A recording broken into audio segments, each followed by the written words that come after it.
Chimes Israel, founded in 1991, helps people with disabilities use their abilities and skills to lead a life of dignity, independence, and community participation.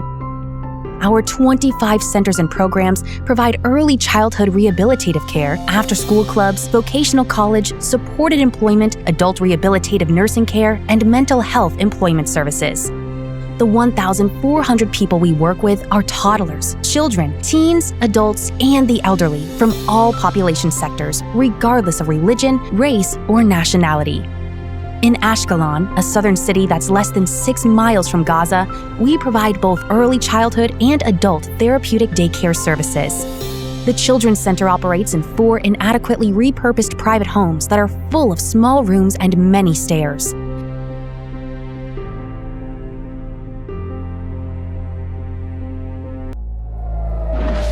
During the first 3 months of the October 7th war, thousands of rockets were hurled into Ashkelon. The children could not go to daycare because our safe rooms do not accommodate everyone. When we were attacked in the beginning, when it started, it was massive. It was horrible. Everybody's anxiety level went to the sky. It was impossible. It was day and night. There was no time to do anything except prepare yourself for the next run to the shelter. This became the Ashkelon of today. We had a very challenging year due to the war and our situation. My son suffers from renal failure and is treated with dialysis at home every day. Because he needs to be connected to his dialysis machine at night and his feeding devices during the day, I couldn't disconnect him and run to the safe room. It was simply not possible. So there was a lot of stress, and we had to evacuate. When the war began, the educational institutions shut down, and we found ourselves with the children at home. We live in an apartment without a safe room, and that, coupled with the fear of terrorist infiltration, led to our decision to rent another place elsewhere. Eliran moved to an unfamiliar environment. He was out of sorts and would scream all day. It was not easy. I've been on contact on phone with some families and help them only on talkings because I cannot give the children a treatment those days. We had to develop new methods of reaching out the families and the kids from far. And on the same time, some of our educational teams and therapists went to their houses under attacks or between attacks. And so we will be able to actually connect on the face-to-face level, which is the most important thing for these kids. I'm sorry. This is bringing me back to all I've experienced back then. I was very fortunate to have been part of the Chimes family during that time, and that Tiago is in their daycare. They were there for us. Chimes called right away. Each of them did. The manager, Moran, the social worker, and others. They made sure to help us in so many ways and helped us evacuate as soon as possible. When we came back just after the war started, we couldn't have more than 5 kids at a time, so we had to do it in capsules because the rules then were that if they went to sleep, they had to sleep in this room, which you can't do if you have everybody. So we couldn't we weren't allowed to let all the children come back at once. So we had to let them come back for a couple of hours each time, which means the kids came maybe 2 or 3 times a week.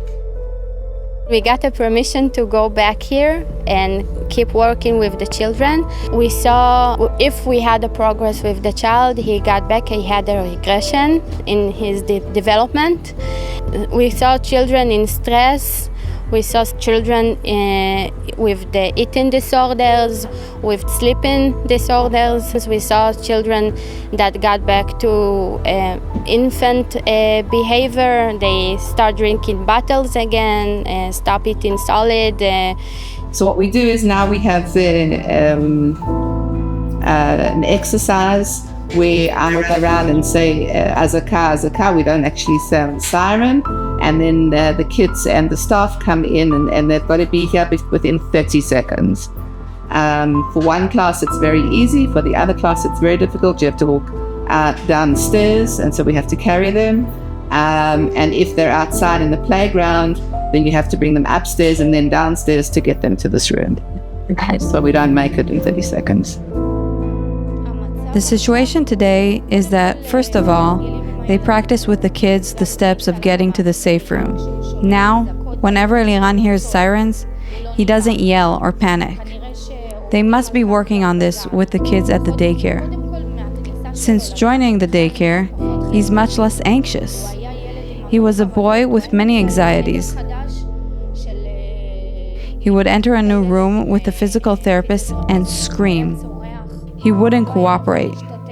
But here, he's familiar with the staff, who he sees on a daily basis. He sees the same kids, his friends. He knows the rooms, the place itself. That's what gave him the sense of security to progress in his development.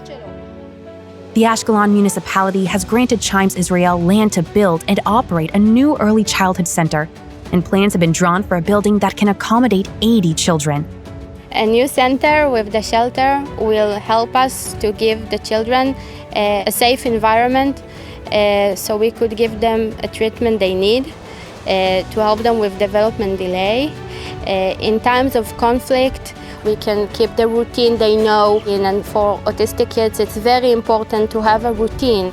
And it's also important for the families, because some families, they really need this kind of place. They can bring their children so they get all the treatment they need in one place. So if we have a place that's really built for their needs, their specific needs, it's gonna first of all lower the anxiety level of the kids, and it'll lower the anxiety level of the staff, who under certain conditions are operating under a lot of pressure. We're dreaming of a new center that will help us provide all our great people and great skills into one holistic places, which will include first of all a safe room or a shelter, and new and bigger rooms with better equipment, and that we will be able to develop the kids and also professional team training, and we wish to be #1 in the world. Please donate to enable uninterrupted, high-quality professional services, treatment, education, and support for hundreds of children with disabilities in Ashkelon for years to come. You can give young children with disabilities the start in life that they deserve to reach their potential.